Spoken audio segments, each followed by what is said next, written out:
మహిళల మాసం వచ్చేసిందండి. మహిళల మాసం అంటున్నారు ఏంటి అనుకుంటున్నారా? అదేనండి, ఆషాఢం మాసం. ఆషాఢ మాసం అంటే ఆడవాళ్ళకి పండగ, అంటే ఆఫర్ల పండగ కదా. కాబట్టి ఎక్కడ లేని ఉత్సాహంతో షాపింగ్లు చేయడము. ఎందుకంటే రాబోయే శ్రావణ మాసం కోసము, పండగల కోసము అన్నీ ఇప్పుడు ఆఫర్లు ఉంటాయి కాబట్టి చాలామంది షాపింగ్లు చేస్తూ ఉంటారు. అటు పిల్లలు స్కూళ్ళల్లో బిజీ ఉంటారు, ఇంకా ఇంట్లో ఉండే మహిళలు అయితే చక్కగా మధ్యాహ్నం పూట ఏ ఇబ్బంది లేకుండా హాయిగా షాపింగ్ చేసుకొని రావచ్చు. ఎందుకంటే ఎండ కూడా కొంచెం తగ్గింది కాబట్టి. మరి ఎటు చూసినా మనకు ఆషాఢ మాసం అనేది ఉత్సాహాన్ని ఇచ్చేది, ఆడవాళ్లకు ఉత్సాహాన్ని ఇచ్చేది. అయితే ఈ ఉత్సాహాన్ని ఇవ్వడానికి కారణం ఏంటి అనేది కూడా మనం తెలుసుకుందాము. అదేవిధంగా మరి ఆషాఢ మాసం ప్రత్యేకంగా ఈ మనం ఆడవాళ్ళు చేయాల్సిన ఏంటి, చేయకూడనివి ఏంటియో కూడా ఈ వీడియోలో తెలుసుకుందాం. కాబట్టి మొత్తం వినండి, చక్కగా నచ్చితే లైక్ చేయండి. మరి మీరు నచ్చి తెలుసుకునే విషయాలు తెలుసుకున్నప్పుడు వాటిని నచ్చినాయని ఒక ఆమోద ముద్ర చక్కగా లైక్ చేస్తే నాకు కూడా సంతోషంగా ఉంటుంది. అదేవిధంగా ఇతర మీ బంధుమిత్రులకు షేర్ చేయండి, ఇంకా నా ఛానల్ సబ్స్క్రైబ్ చేయండి. ఎందుకంటే నేను ఏ మాసము, ఏ రోజు, తిథులు అన్నీ విశేషమైన అన్ని వీడియోలు చేస్తూ ఉంటాను కాబట్టి మీకు వెంటనే సమాచారం తెలుసుకొని మీకు వీలైతే మీరు ఆచరించుకునే అవకాశం ఉంటుంది. కాబట్టి తప్పకుండా సబ్స్క్రైబ్ చేయండి. మరి ఇంకా వీడియోలోకి వెళ్ళే ముందు మహిళా లోకానికి స్వాగతం. అందరికీ నమస్కారం అండి. ఈ మనకు ఆషాఢ మాసం వచ్చింది, ఆడవాళ్ళకి ఆనందం తెచ్చింది. మరి ఎందుకు అంటున్నానంటే, ఈ ఆడవాళ్ళ మాసం అంటే ఎందుకండి, ఇప్పుడు మనము ఈ ఆషాఢ మాసం నుండి అమ్మవారినే పూజిస్తాం. అమ్మవారే మూలదైవం కదండి. ఆషాఢ మాసంలో బోనాలు పెడతాం కదా. మరి బోనాల పండుగ అది కూడా అమ్మవారికే కదా. మరి తర్వాత శ్రావణ మాసము వరలక్ష్మి పూజ, మంగళగౌరి పూజ, మరి తర్వాత లక్ష్మీ పూజ, మరి మధ్యలో వినాయకుడికి, మళ్ళీ మనకు దసరా నవరాత్రులు దుర్గామాతకు పూజ.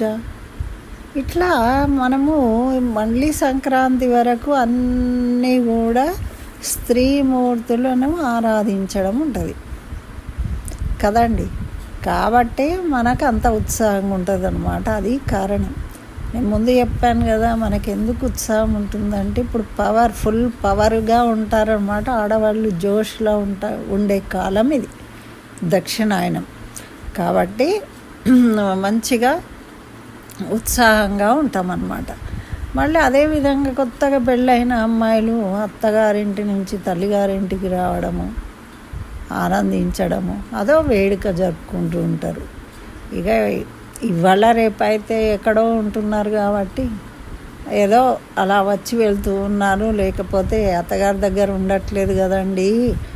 ఈ రోజుల్లో ఏంటండి ఈ అమావాస్య, ఆషాఢ మాసము అని అనేవాళ్ళు కూడా ఉంటారు. కానీ మన పెద్దలు చెప్పింది ఏంటి అంటే, పెళ్ళిళ్ళు అయిన వాళ్ళు బెంగ పెట్టుకుంటారు కాబట్టి ఆషాఢ మాసం అని.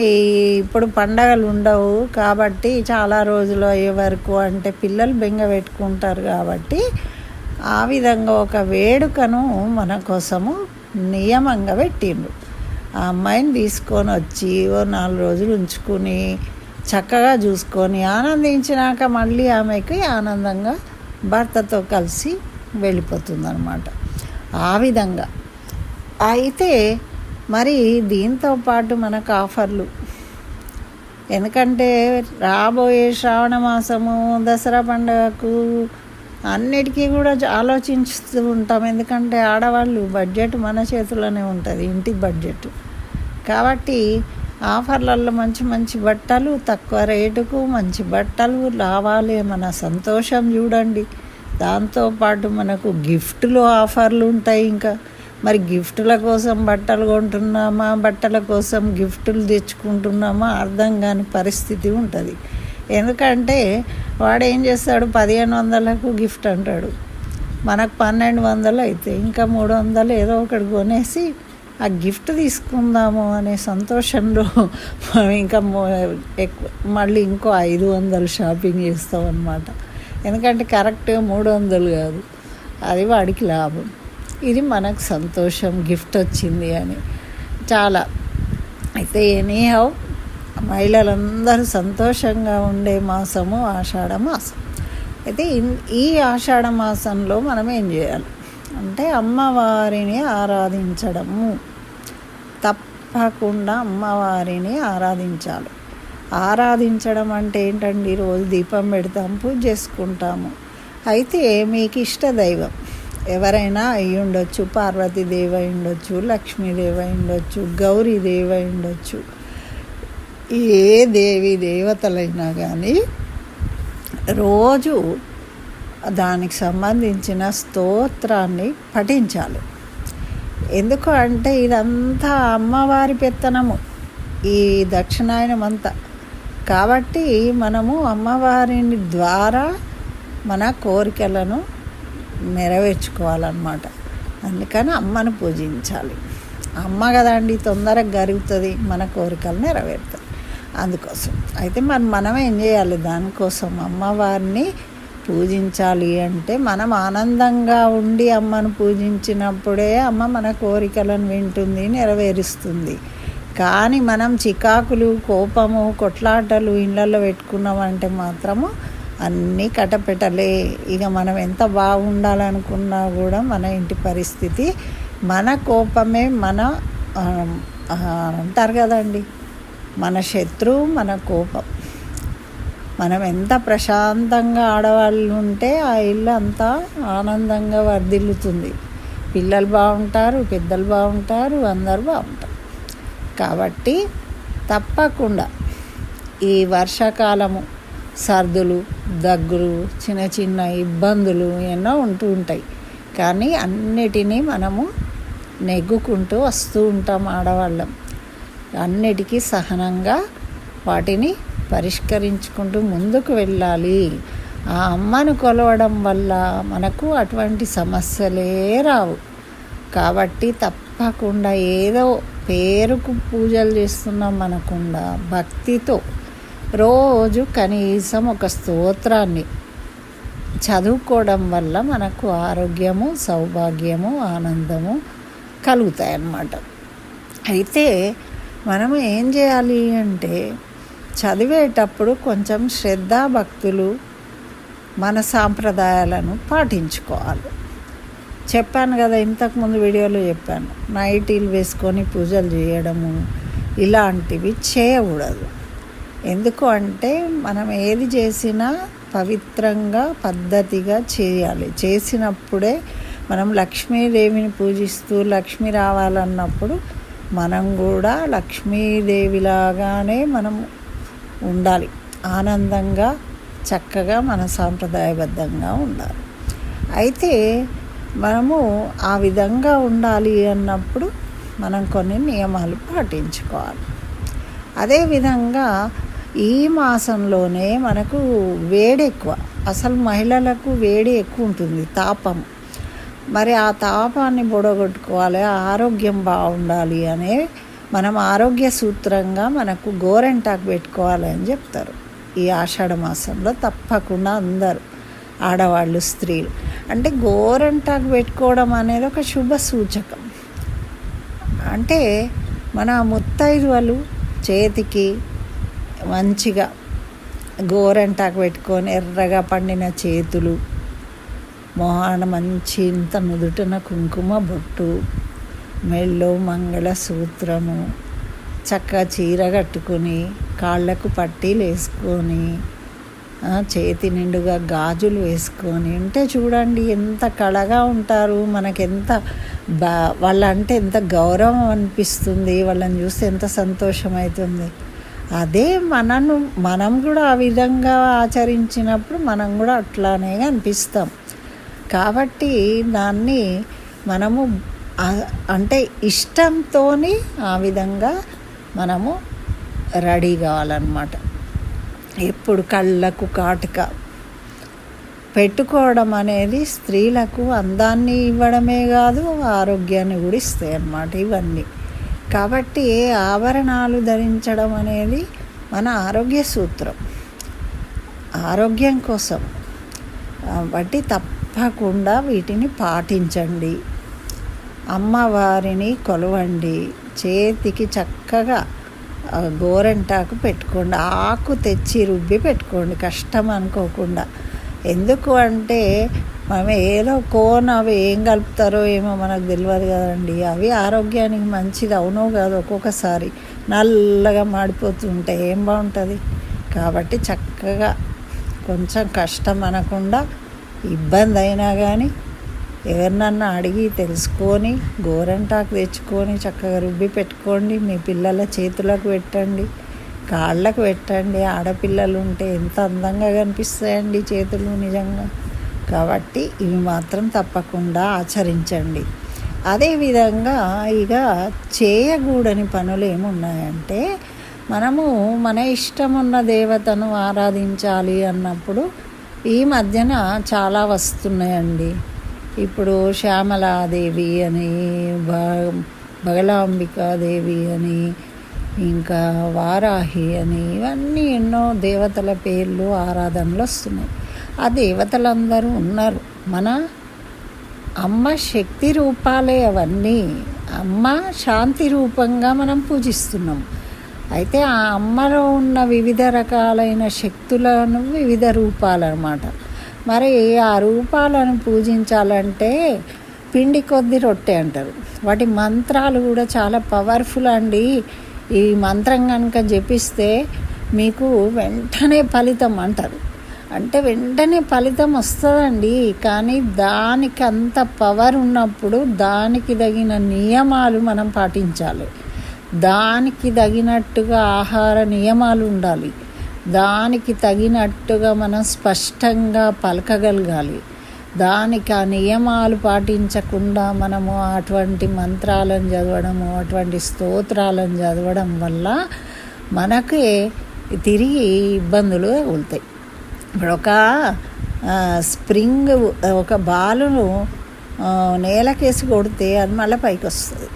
అట్లనే మనము అనాచారంగా వాటిని పాటించినప్పుడు ఆ అనాచారానికి సంబంధించిన శిక్ష వెంటనే అమ్మవారు మనకే విధిస్తుంది, అనాచారంతో చేయడం వల్ల. అది ఇప్పుడు మనకు అమ్మ అంటే లక్ష్మీదేవి, పార్వతీదేవి, సరస్వతీదేవి అంటేనేమో తల్లి స్వరూపంగా. అదే తల్లి కోపంలో ఉన్నప్పుడు ఏదన్నా అడిగితే చెంప పాటన వేస్తుంది కదా. మీరు కోపంగా ఉన్నప్పుడు మీ పిల్లలు వచ్చిన అంటే ఏం చేస్తారంటే ఒక్కడిలాగా చెంప మీద కొడతారు.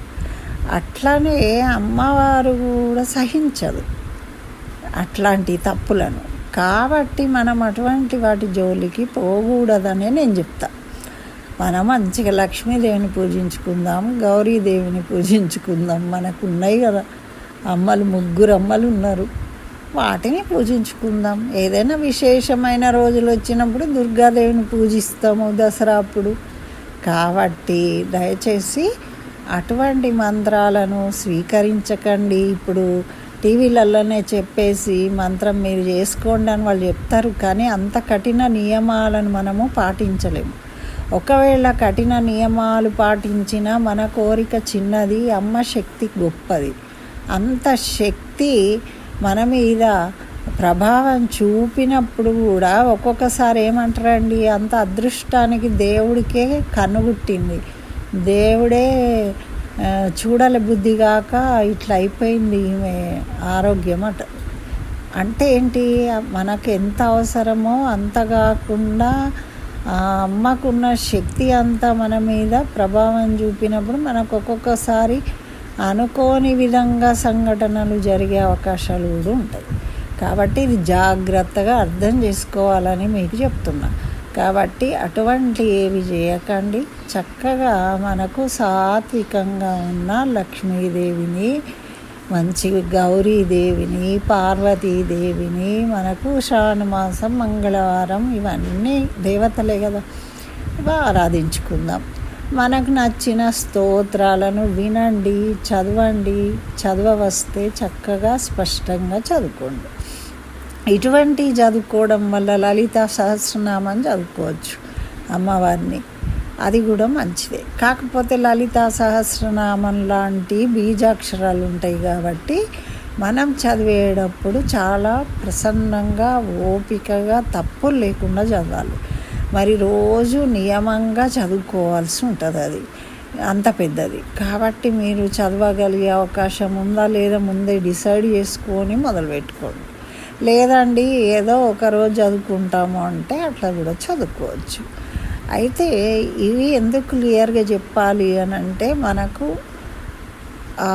ఎప్పుడు ఎవరిని ఆరాధించడం వల్ల మనకు మంచి ఫలితాలు కలుగుతాయి అనేది అర్థం చేసుకోవడం కోసం.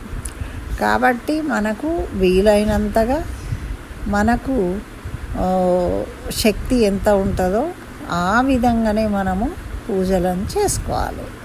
రోజు ఇంట్లో అందరినీ, పిల్లలను, భర్తను, అత్తమామలను, బంధుమిత్రులందరితోని మనము చక్కగా వాళ్ళకు చేసే సేవలే మనకు దైవం పూజతో సమానం. వాళ్ళను తిడుతూ, వాళ్ళని ఇబ్బంది పెడుతూ మనం ఎన్ని పూజలు చేసినా కూడా మనకేం ఫలితం రా. కాబట్టి ఇది కూడా గమనించుకోవాలి. మన అవకాశాన్ని బట్టే మనం పూజలు కూడా చేయాలి. మనకు 10 నిమిషాల టైం ఉంటే 10 నిమిషాల్లోనే చేసుకోవాలి భక్తితో. అంతేగాని 4 గంటలు చేస్తా నేను, ఈ వరం నాకు రావాలి అని చెప్పి పిల్లలను పస్తులుంచి పెద్దలు తిట్టి మనం గొడవలు పెట్టి పూజలు చేస్తే ఎప్పుడు కూడా మనకు ఫలితం రాదు. కాబట్టి ఇవన్నీ కూడా చక్కగా మీరు తెలుసుకొని ఆచరించాలి అని నేను కోరుకుంటున్నా. అలాగే మీకు ఒకటి మీరు చెప్పే విషయం ఏంటంటే, ఆఫర్లు ఉన్నాయని అనవసరంగా బట్టలు కొని తెచ్చి పెట్టుకోకండి. ఇంటి నిండా బట్టలు పెట్టకండి. వాడకుండా ఏవి ఉండద్దు. కొన్ని రోజులు వాడాలి, వాడకుంటే మంచిగా ఉంటే ఎవరికన్నా యూజ్ చేసుకోవడానికి ఇవ్వాలి, లేదు అంటే పడేయాలి. ఆ సిస్టమే ఉండాలి. అంతేగాని అవసరం ఉన్నా లేకున్నా మనం అన్ని వస్తువులను కొని తెచ్చి పెట్టుకోవాల్సిన అవసరం లేదు. ఎందుకంటే ఈ రోజుల్లో ఎప్పుడు అవసరం ఉంటే అప్పుడు తెచ్చుకోవచ్చు, ఇబ్బంది లేదు. కాబట్టి ఇది కూడా మీరు గమనించాలి. ఈ విషయాలు తప్పకుండా అందరూ నచ్చితే లైక్ చేయండి, షేర్ చేయండి. నా ఛానల్ ఇంకా సబ్స్క్రైబ్ చేయకుంటే సబ్స్క్రైబ్ చేయండి. అందరికీ ఆషాఢ మాసం శుభాకాంక్షలు. ఎందుకంటే మంచి ఆఫర్లు, బోనాలు, పండగలు ప్రారంభం, మహిళలకు హుషారు వచ్చేసే మాసం ఇది. కాబట్టి అందరికీ మరొకసారి